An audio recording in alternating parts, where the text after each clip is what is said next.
जेब्ला माने आङो 3 क्लास मोनदोंमोन अब्ला जा मादारा माने रुंसारि जादों आरो मादारा टिचार मावोमोन बिदिनो फैयै फैयै बिदिनो जा फादारा जेनेबा जोंखौ बिमा गैयिनिफ्रायनो गाव गुबुन हाबा लायालासिनो जोंखौ जेनेबा नायनानै बिबार आं क्लास 10 मोननाय लोगो लोगोनो फादारा माने रुंसारि जादों आरो अब्लाथ' होनबा आंनि जिउनि लामा हान्थिनायाव माने जोबोद दुखु नांथाव आरो मानोना क्लास 10 समावथ' जेबोखौनो बुजिया माने बोरै दावगागोन बोरै थांगोन माने बेफोरबायदि अब्ला बै समाव जोंहा फादारनि बिनानाव आनै दङमोन आरो बे आनैयानो माने जोंखौ जोथोन लानानै माने फरिनाय स्कुलाव थांनाय गासैखौबो जोंखौ माने दायित्वखौ बिमानैयानो माने लादो आरो लानानै बिदिनो आंबो मा खालामबाय उन्दैनिफ्रायनो माने आं सानबाय आरो माने जोंहाथ' जेनेबा आइबो गैला आफाबो गैला जोंनि लाइफआथ' बिराद माने दुखुथिया जाबाय अब्ला आंनो मोजां जानांगोन आङो मोजां जायोबासो आं मा खालामनो हागोन आङो जिउनि लामाखौ आङो हान्थिनो हागोन बिदि होननानै आं गोबां माने आङो बेलेगखौ बाद दोननानै माने अकल फरिनायखौल' बांसिन गोसो होग्रोयो आरो माने आङो फरिनानै जुदि सासे मोजां मानसि जानो हायोबाथाय आं माने गावनि जिउखौ आङो साक्सेस खालामनो हागोन आरो बिदिनो आं मोजाङै बिदिनो फरिनानै बिदिनो कलेज लाइफआव फरिनानै कलेजाव एडमिसन लाबाय बिबि किसान कलेजाव एडमिसन लाबाय एडमिसन लानानै आं बड'आव एम आइल आव मेजर लाबाय आरो बिदिनो मेजर लानानै आङो पास जानानै आं मा खालामहैबाय माने गुवाहाटी इउनिभारसिटियाव आङो मास्टार डिग्रिखौ लाबाय आरो मास्टार डिग्रिखौ लानानै बेयाव आरो फार्स्ट क्लास पास जानानै आरोबाव आङो माने नेट स्लेट एग्जाम जाय प्रफेसार जानो गोनांबा नेट स्लेट एग्जामखौ नांगौ ना बेखौ पास जानानै बेयाव आं जिआरएफ मोनबाय ओमफ्राय जिआरएफ मोनोबाथाय जों मा खालामनो हायो एनि इउनिभारसिटियावनो थांनानै जोङो पिएइचडि नि थाखाय एडमिसन एप्लाइ खालामनो हायो एन्ट्रेन्स होआलासिनो ओमफ्राय आरो जों एडमिसन मोनोबा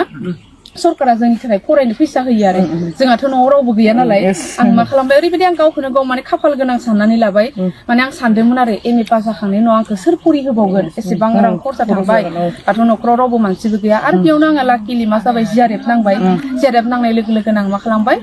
बड'लेण्ड इउनिभारसिटियाव आङो पिएइचडि आव एडमिसन लाबाय एडमिसन लानानै पुरा माने 5 इयार्स फरायनायनि खरसखौ माने आंनि जि एवार्ड मोननाय बा बे जिआरएफआनो आंखौ फैसा होनानै माने आंनि पुरा पिएइचडि माने कमप्लिट खालामहोदो आरो बेजोंनो आं बिदिनो साक्सेस बिदिनो जानानै फैबाय ओमफ्राय साक्सेस जाना फैना ओमफ्राय बिदिनो बिराद कर'ना भाइरासनि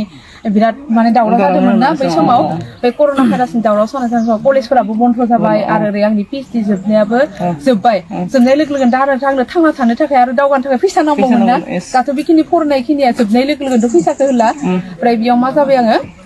मोनसे गुवाहाटीयाव एनि निउस होनाय आङो निउस चेनेलाव खामानि मावबाय आरो 2020 आव एंकर हिसाबै खामानि मावबाय बेयाव आंनो 10,000 माने बेथन मान्थलि सेलारि होदोंमोन आरो बे 10,000जोंनो आङो खस्थ' मस्थ' खालामनानै सोलिबाय ओमफ्राय सोलिनानै ओमफ्राय बिदिनो जेब्ला कर'ना भाइरासआ जोब्बाय ओमफ्राय जोबनायनि उनाव आङो फैनानै मा खालामबाय जेनेबा बरमा कलेजाव दा जाय आंनि हासबेन्ड जाबाय बिथाङा माने कबिता मेमजों रायज्लायनानै आंखौ माने बरमा कलेजाव माने इदि होनना बुंनानै माने बरमा कलेजाव थिसनफैबाय ओमफ्राय थिसनफैनानै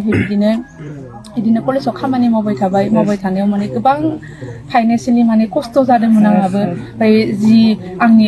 8,000 दरमा मोननायाबो थोआ जादोंमोन आरो बेयाव माने जोबोद खस्थ' जाना समाव जेनेबा जों लोगोखामोन नालाय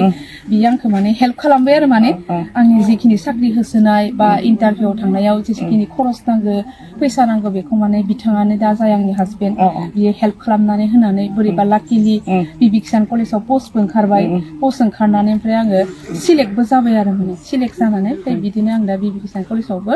लेक्सारार महरै आङो खामानि मावबाय आरो आंनि दावगानायाव आंनि न'खरजों लोगोसे लामा ससेयाव आंखौ लोगो मोननाय जाय आंनि हासबेन्ड बियो आंखौ माने जोबोद हेफाजाब होदो आरो बिनि हेफाजाबजों आंनि न'खरनि हेफाजाबजों दिनै आं माने आंनि सिमांखौ जाफुंहोनो हाबाय आरो आंहा मोनसे सिमां दंबावो दे लेक्सारार जाबाय नालाय बिनि उनाव समाजनि जोंनि थुनलाइनि राव थुनलाइ सिबिनाय बा लेखा लिरनानै मोजां जोंनि गोदोलांनानै थांनाय जोंनि हारिमु कालचारफोरखौ बुरखांना दोननाय बेफोरखौ आं खामानि मावनो आङो नाजागोन आरो हानायखिनिखौ आरो फरायसाफोरखौ मोजां खालामनो नाजानायखौ आं लागोन आरो मालायनि बाथ्रा बुंनायावनो जुदि जों गोसोआ दुरबल जानानै जों जुदि नार्भास जानानै जुदि जों खामानिखौ मावना लायाबा लाइफखौ जोंसो दागोन ना नंगौना गुबुनाथ' जोंखौ माने अनेक बाथ्रा बुंगोन बेखौथ' गुबुनाथ' जोंनि लाइफखौ नायाना बेखायनो जोंनि जिउनि हान्थिनाय लामायाव जोंनि मोजां गाज्रिखौ जोङो निजेसो जों डिसिसन लानो रोंनांगोन आरो निजे डिसिसन लानो रोंनानैसो जोङो मा खालामनांगोन गावनि सुबिदा बायदियैसो जोङो मा खामानिखौ मावनानै लानांगोन आरो बेखायनो आङो गासै माने गोसोखौ स्ट्रं लानानै जोङो जायखिजाया खामानिखौनो जों खालामनांगौ आगबारिनांगौ आरो जोङो गिनो नाङा लाजिनो नाङा आरो गुबुननि बाथ्रा बुंनायखौ जोङो गोसोआव दोननानै न'आव जिरायना थानांगौ मानोना बयहाबो बे बुहुमाव जोनोम जानाय बयहाबो राइट्स दं गावनि हिसाबै थांना थानो थाखाय बयहाबो मोनसे राइट्स दं बे मोनथायजोंसो जोङो मा खालामनांगोन